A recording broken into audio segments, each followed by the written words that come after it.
Hello, আচ্ছা যাই হোক, এই টিউটোরিয়ালে আমরা দেখব হচ্ছে জুম করে কি করে, তারপর হচ্ছে নেভিগেটর কি জিনিস, এই জিনিসগুলো নিয়ে আমরা একটু আলোচনা করব।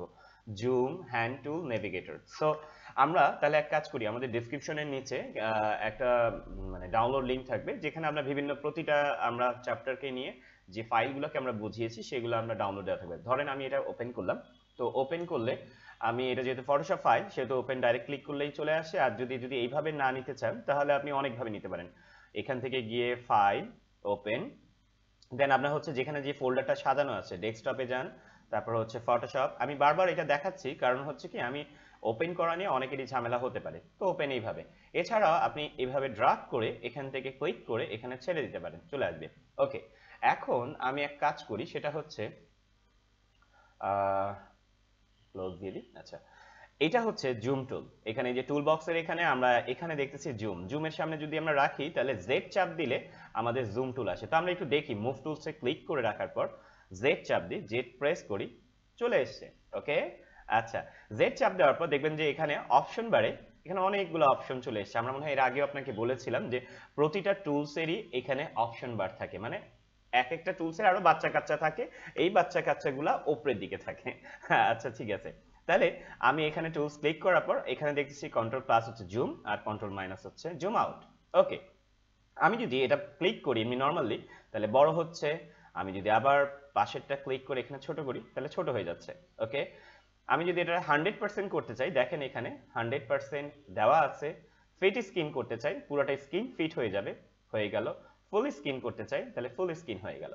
ওকে, আমি যদি বলি যে এটা 200, আচ্ছা, আমি যদি দেখি যে জুম করার সময় আমি যেখানে ভিউতে গেলাম, মেনু বারে ভিউতে যাওয়ার পর এখানে দেখাচ্ছে যে জুম ইন হচ্ছে, কন্ট্রোল প্লাস প্লাস চাপ দিলে আপনার জুম ইন হয়। তো আমরা আসলে দেখি কন্ট্রোল প্লাস জুমের বাটনটা নিয়ে রাখি, কন্ট্রোল প্লাস, হ্যাঁ জুম হচ্ছে, আর কন্ট্রোল মাইনাস হচ্ছে জুম আউট হচ্ছে। ওকে, দেখেন এখানে সংক্ষিপ্ত রূপগুলো দেওয়া আছে। ফিট স্ক্রিন, তাহলে আমরা একটু মাথায় রেখে দিই, কন্ট্রোল জিরো চাপ দিলে, কন্ট্রোল প্লাস জিরো চাপ দিলে ফুল স্ক্রিন ফিট স্ক্রিন হয়ে যাচ্ছে। ওকে, তাহলে আমরা আর কিছু শিখতে পারছি। আমরা যদি 200% করতে চাই তাহলে 200% এখানে হয়ে যাচ্ছে। যদি আমাদের এর থেকেও বড় লাগে আমরা অনেক ওয়েতে করতে পারি। দেখেন এখানে পার্সেন্টেজ নিচে আছে, আমি এখানে 500 করতে চাই, 500 দিয়ে এন্টার চাপ দিই, দেখেন 500% হয়ে গেল। ওকে, তাহলে এটা গেল হচ্ছে আমার এইভাবে। এবার আমরা আরেকটু ফাস্ট করার চিন্তা করি, কন্ট্রোল মাইনাস দিয়ে আমি ছোট করলাম। এবার ধরেন আপনার কাছে জুম আপনি এইভাবে না করে তাড়াতাড়ি করতে চাচ্ছেন, তাহলে কি করবেন? তাড়াতাড়ি করতে চাইলে আপনাকে যেটা করতে হবে, ধরেন আপনি এখানে জুম টুল নেওয়া আছে, আপনি এখানে অল্ট্রা প্রেস করলেন, বা আপনি অন্য কোনো টুলসে কাজ করছেন, ধরেন মুভ টুলসে বা পেন টুলসে আপনি কাজ করছেন, হঠাৎ করে আপনার এটা বড় করতে হতে পারে। ওকে, তো বড় করার জন্য আপনি যেটা করবেন সেটা হচ্ছে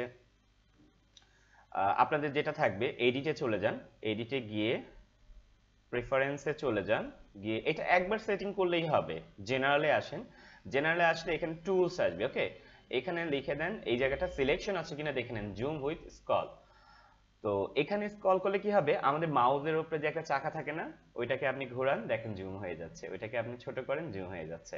তারপর হচ্ছে অল্ট্রা চাপ দিয়ে আপনি ধরে একটা প্রেস করেন, অল্ট্রা চাপ দিয়ে, আপনি দেখেন প্রেস করছেন, বড় হয়ে যাচ্ছে, ছোট করে, এটা মাউস সরাতে হবে, একটু একটু করে মাউস সরাতে হবে, দেখেন সরে যাচ্ছে। রাইট, ছোটও করতে পারছি, বড়ও করতে পারছি অল্ট্রা চাপ দিয়ে। আচ্ছা, আমি দেখি তো অন্য টুলসের উপরে হয় নাকি, না অন্য টুলসে হয় না, শুধু জুম টুলসে রাখতে হবে। তাহলে আমাদের এখন জানা হলো জুম টুলের সংক্ষিপ্ত হচ্ছে জেড। এবারে ধরেন আপনি হ্যান্ড টুল, হ্যান্ড টুলের কাজ কি? যেমন ধরেন একটা অবজেক্টকে সরিয়ে নেওয়া, আমরা অনেক বড় করছি, ধরেন আমরা এই যেটা প্রেস করেছি, এখন আমাদের এই অপশনটাকে সরাতে হবে। আমরা ধরেন একটা কিছু ডিজাইন করতে যাচ্ছি বা একটা কিছু এডিট করতে যাচ্ছি, এখন আমি চাচ্ছি যে এটাকে সরিয়ে এই সাইডে আনবো, তাহলে সেই ক্ষেত্রে আমাদের হ্যান্ড টুলটা দরকার হবে। দেখেন হ্যান্ড টুলে কি বলছে, এইচ চাপ দিলে হ্যান্ড টুল হয়, দেখি তো আমরা এইচ চাপ দিয়ে হ্যান্ড টুল হয় নাকি। এইচ, হ্যাঁ চলে গেছে। ওকে, এইচ আমাদের সবকিছু সংক্ষিপ্ত মনে রাখতে হবে। এইচ মানে হচ্ছে হ্যান্ড টুল। ওকে, আমরা অনেক সময় কিবোর্ডে শর্টকাট তাড়াতাড়ি দেওয়ার জন্য যে জিনিসগুলোই করব। তাহলে আবার একবার রিভাইজ দিই, জুম হচ্ছে জেড, ওকে, আর এইচ হচ্ছে হ্যান্ড টুল, মানে হাত দিয়ে আমি সেটাকে ধরাবো। আমি এখন জুমে যাই, ক্লিক করা আছে, জেড চাপ দিলাম, এবার আমি হ্যান্ড টুলে যাব, তাহলে আমাকে কি করতে হবে, হঠাৎ করে এটা সরাতে হবে, তাহলে হ্যান্ড টুলে ক্লিক করে এইচ। ওকে, দেখেন এই যে সরে গেছে। সরছে? ওকে, ভেরি গুড। এবার এটাকে হঠাৎ করে ছোট করতে হবে, অল্ট্রা চাপ দিয়ে এটাকে মাউসকে দিয়ে স্ক্রল করে ফেলেন, উপরের দিকে উঠান বা নিচের দিকে প্রেস করে ধরে রাখতে হবে, নাহলে কিন্তু হবে না। ওকে, এইভাবে ধরে রাখেন। সো আমরা এখন জুম করতে পারলাম, জুম আউটও করতে পারলাম, জুম ইনও করতে পারলাম। এবং দেখেন জুমের পাশেও আবার এই কি বলে মানে হ্যান্ড টুলের পাশেও আবার মানে অপশন বার আছে, দেখছেন? এই দেখেন ফিট স্ক্রিন, ফুল স্ক্রিন, 100%, এখানে চাইলে আপনি আপনি 200% এখান থেকে করতে পারবেন। সো এটা হলো আপনার জুম আর হ্যান্ড টুল আমরা শিখে গেলাম। আমাদের এই টুলস এর মধ্যে এই দুইটা টুলস আমাদের শেখা হয়ে গেল। এবারে দেখি নেভিগেটর কি জিনিস। নেভিগেটর হচ্ছে আমরা যখন ধরেন উইন্ডোতে যাই, উইন্ডোতে গিয়ে আমরা এখানে একটা প্যানেল নিয়ে আসি, নেভিগেটর প্যানেল। এই যে প্যানেল, এই দেখেন এখানে এই অপশনটা দিয়েও আমরা জুম করতে পারবো, রাইট? একটা নতুন জিনিস। তবে আমি সাধারণত এইভাবে ইউজ করি না, আমি এইভাবেই নর্মালি দেখা গেছে যে এখান থেকে গিয়ে জুম টুলে যাই, গিয়ে এভাবে স্ক্রল করে অল্ট্রা প্রেস করে আমি একটু মাউসটাকে ধরে এভাবে করেও নিয়ে নিই, তারপর আবার স্ক্রল করে এইভাবে উপরে চাকা ঘোরালেও হয়ে যায়। তো আপনারা এইভাবেই করেন, আপনাদের যেভাবে ভালো লাগে সেভাবেই করেন, বাট প্র্যাকটিস রেগুলার করতে হবে। সো আজকে টিউটোরিয়ালে এখানে, নেক্সট টিউটোরিয়ালে গিয়ে আরো অনেক কিছু শিখবো। ধন্যবাদ, আমার সাথেই থাকুন।